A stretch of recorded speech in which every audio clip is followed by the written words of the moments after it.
Via Justiça está de volta, discutindo hoje a proposta de reforma do Código de Processo Penal brasileiro. Nossos convidados são o Procurador Regional da República, Eugênio Pacelli de Oliveira, e o desembargador Antônio Armando dos Anjos, que é da Terceira Câmara Criminal do Tribunal de Justiça de Minas Gerais. Desembargador, tanto o senhor como o procurador foram consensuais em dizer que a prisão precisa ter prazo. O outro lado da questão, os processos também não deveriam ter prazos fatais para serem encerrados? Os processos já têm prazo para serem encerrados. Só que, veja bem, o acervo de processos hoje é muito grande. Isso não justifica também, não. O processo tinha que terminar no prazo que ele é determinado. Mas, lamentavelmente, acontece, certo? Agora, estamos tentando remediando isso. O Tribunal de Justiça aqui tem procurado dar apoio aos juízes para que essa prestação jurisdicional seja mais agilizada, certo? Seja através de meios de informática e outras coisas todas. Mas, realmente, o número de processos para cada juiz no nosso estado é uma coisa assustadora. Procurador Eugênio, essa é uma ideia, enfim, por exemplo, a redução do número de recursos, a restrição, o crescimento, essa questão pode ser tratada no Código de Processo? Está sendo tratada? Como é que o senhor vê isso? Em relação a recursos, alguma coisa pode ser feita, mas não nos iludamos. Lei não muda a realidade histórica. Quanto maiores as diferenças sociais, maior o acesso à justiça, seja civil, seja penal. Penal, pelos culpados de sempre, para julgar aquela frase antiga, né? Prenda os culpados de sempre, da época de 1941. Você tem uma plateia selecionada pela miséria. Então você tem crimes de furto, crimes de roubo, fruto dessa desigualdade, evidentemente. Não se acaba com isso. Problema de morosidade judiciária é o mesmo dos déficits de todo o serviço público. Os hospitais têm médicos suficientes, os hospitais públicos não temos. As universidades públicas atendem o público como deveriam? Não atendem. Não vamos fechar a universidade, não vamos fechar os hospitais públicos, façamos o que for possível em relação às nossas necessidades. O que a gente quer fazer é diminuir a incidência do sistema penal. Como? Nós vamos ampliar a justiça restaurativa.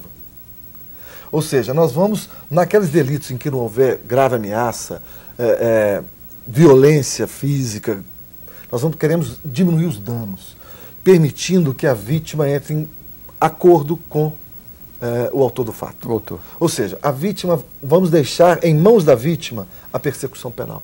Não é que seja ação penal privada, não. Ação penal privada é uma ideia que estamos pensando inclusive em abolir. Mas que seja uma ação pública condicionada. Ou seja, condicionado à autorização da vítima. Se a vítima entender que isso acontece frequentemente em qualquer cidade, furto de relógio na rua, furto de som de carro, a pessoa dá notícia para a polícia querendo de volta o relógio, querendo de volta o aparelho de som. Não quer que aquela pessoa seja... Nem se ele soubesse que ele vai ter que ir na justiça depor sobre isso, sobre aquilo, ele nem daria notícia. O que a gente quer é que esses problemas, esses conflitos, possam ser resolvidos de outra natureza, de outro modo. E isso vai gerar o quê? Uma diminuição imensa de acesso ao sistema penal. E vai permitir que os juízes criminais tenham diante de si processos efetivamente mais graves. Porque o direito penal, enquanto cuidar de bagatela, enquanto for exercer uma função simbólica do parlamento... Hoje, pela lei, isso, se um indivíduo rouba o rádio de um carro... O Ministério Público tem que entrar com ação. Tem que entrar, não tem como. Não, o que o senhor está defendendo é que se houver um acordo entre as partes, morre ali. Não precisa nem haver um acordo, um consenso imediato. Basta que a vítima diga assim, olha, não me interessa correr atrás disso, pode ir embora, eu não quero mais mexer com isso, para usar uma linguagem simples. Agora, se a vítima disser, olha, eu acho um absurdo, o meu senso de cidadania não permite que seja assim, então eu represento o Ministério Público e quero que o Ministério Público tome as providências. Isso, porque você não pode retirar da população também as suas reações. É democrático que as pessoas possam também reagir. Então, a ideia é estimular a restauração, estimular a saída do sistema penal, estimular a recomposição civil. Se me for permitido, eu gostaria só de dizer uma última coisa em relação à estrutura. Nós estamos inserindo, como existe em Portugal, na Espanha e na Itália, uma parte civil. Ou seja, a vítima do delito, ela vai poder aderir à ação penal. Ela adere por meio de um advogado, inclusive indicado pelo Estado, porque ao final do processo a sentença penal vai poder condenar, se for o caso de condenar, e impor uma indenização pelo dano moral. Por quê? Pelo dano moral não há muita necessidade probatória. O dano material nós não vamos mexer junto, não vamos incluir, mas o dano moral pode perfeitamente ser incluído em sentenças penais. Crime de homicídio.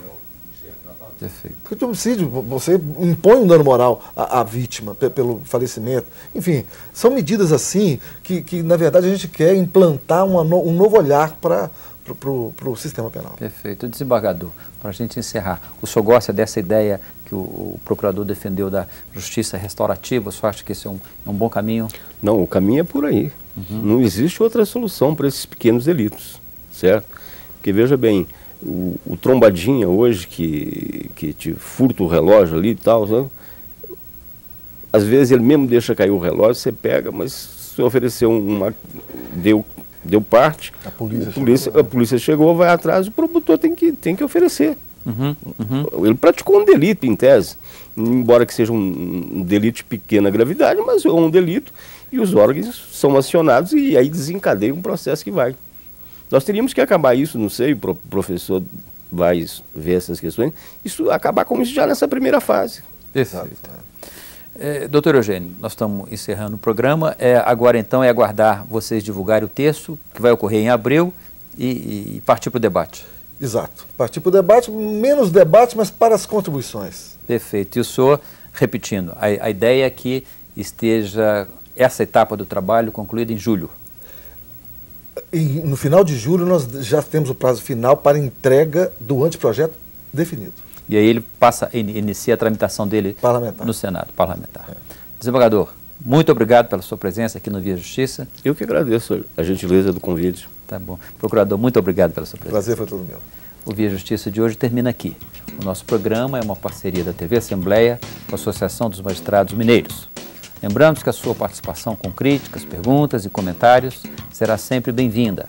Você pode enviá-los para a nossa equipe de produção pelo telefone 31 3079 3453 ou pelos nossos dois endereços eletrônicos, tv@almg.gov.br ou viajustiça@amages.com.br.